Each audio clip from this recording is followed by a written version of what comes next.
Like the Nintendo before it, the Super Nintendo was the absolute champion for platformers. You couldn't go 10 feet without tripping over some classic. In an era full to the brim with genre-defining masterpieces, it was here that we saw a mighty transformation occur.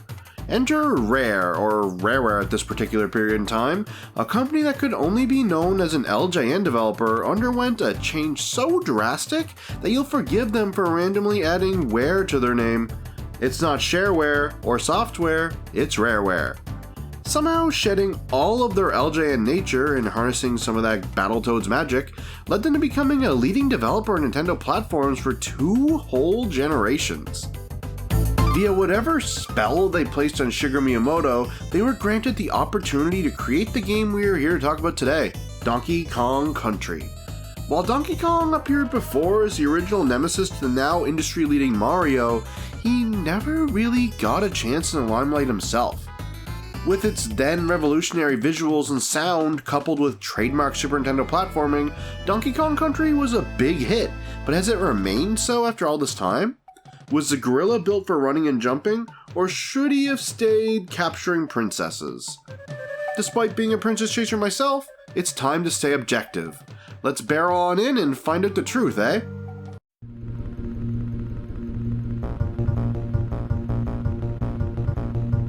Like you would have guessed from a Super Nintendo platformer, Donkey Kong Country is beyond light on the story. A group of evil lizard men known as Kremlings sneak into Donkey Kong's banana hoard and steal all the bananas before locking his nephew Diddy Kong in a barrel. Riveting stuff.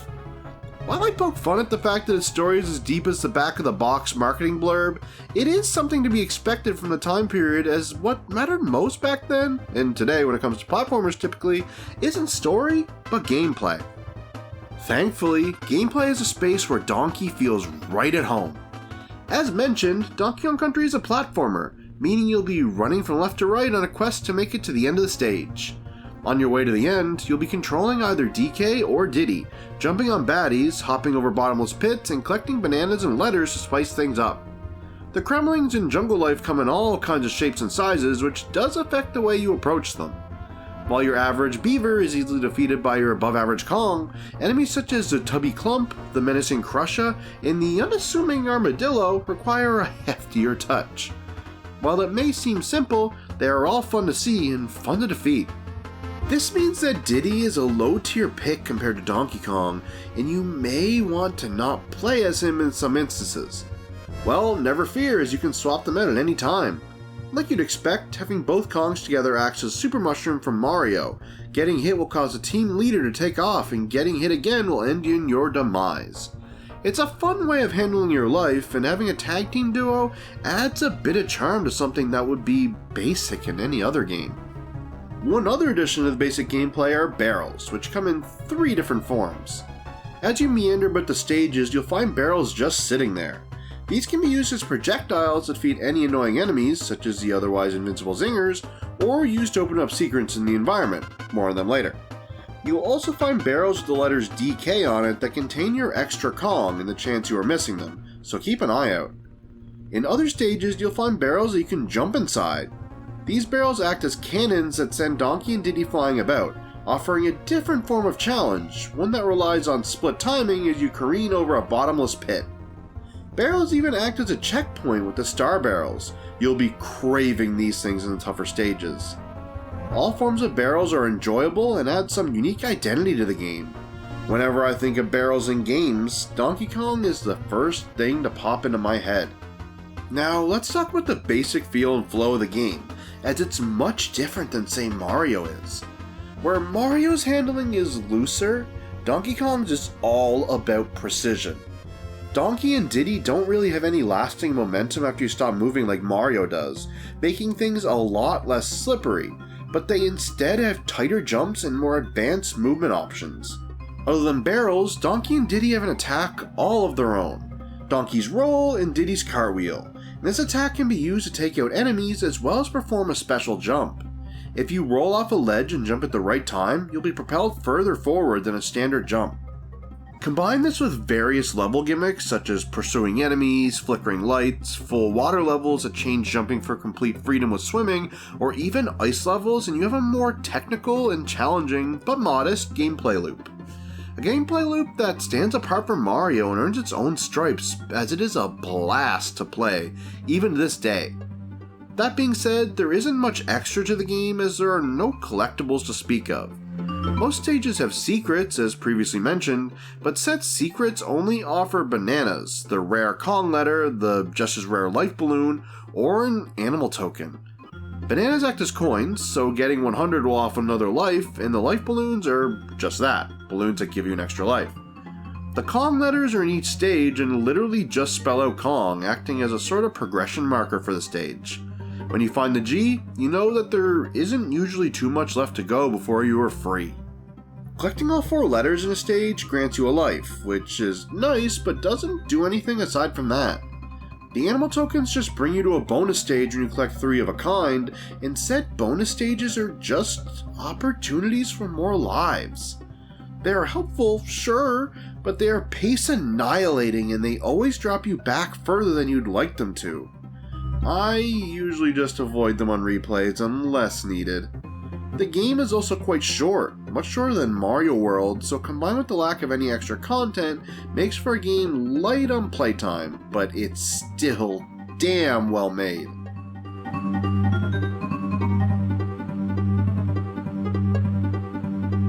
Of course, it wouldn't be an adventure without friends. Donkey and Diddy will be joined in spirit by 3 other Kongs and a handful of animal buddies. Each Kong will just be a spot on the map you can visit for different functions.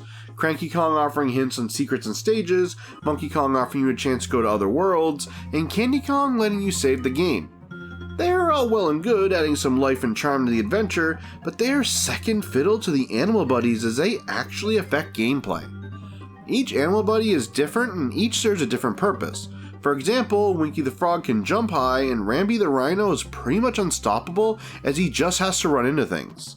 Each one offers something to the game, except one, and each one is fun to see appear on a stage. These are also a staple of the series at this point, and they got a good start here.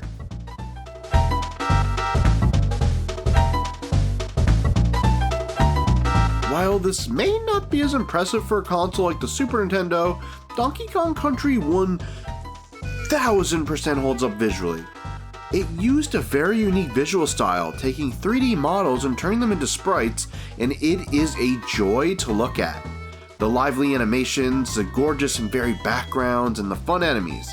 It's all stuff that would look great on a newly released game today. The stages all look amazing and really bring the world to life as you jump around it.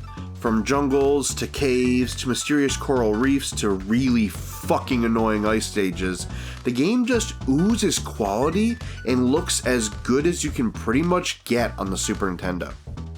All that's totally ignoring the music as well, and hot damn, this shit is great. Donkey Kong Country raised the bar for video game music, and composer David Wise became a legend overnight thanks to his work with Nintendo's Great Ape. Each stage is complemented by each track. It's like fine art. Just if that fine art was a gorilla in a tie jumping on crocodiles.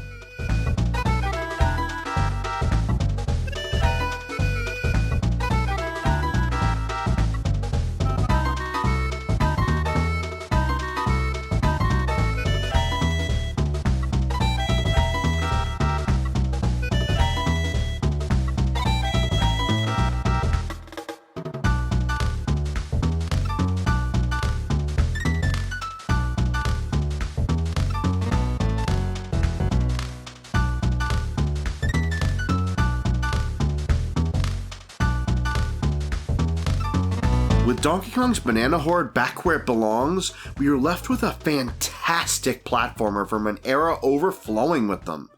The fact that it was able to stand out, even at that time, is an impressive feat, and the fact that it still holds up strong today is an even greater one. Sure, it's over before you know it, and there really isn't a reason to linger outside just playing the game, but the gameplay, the gimmicks, the music, and visuals really make it hard to forget. I really miss this era of gaming. The era where you can slap a tie in a gorilla, call it a character, and end up with an amazing game. This one obviously rates a yeppers on the does it hold up scale. The Kremlings barrel up an 8 out of 10 before Donkey Kong busts it open over their heads. A little violent perhaps, but that score deserves to be free. Whew! What an awesome game, and I hope you all agree. Did you agree with my points, or did you think I was being too harsh on the length of the game? Why not voice your opinion in the comments below? If you enjoyed the video, why not give it a like and maybe subscribe for some more like this? I'll be doing more reviews of all kinds of retro games, and will even take a trip to the modern era from time to time. I also plan on doing Let's Plays, so tune in to see me be stupid and an impersonation of an instruction manual in real time. Until next time,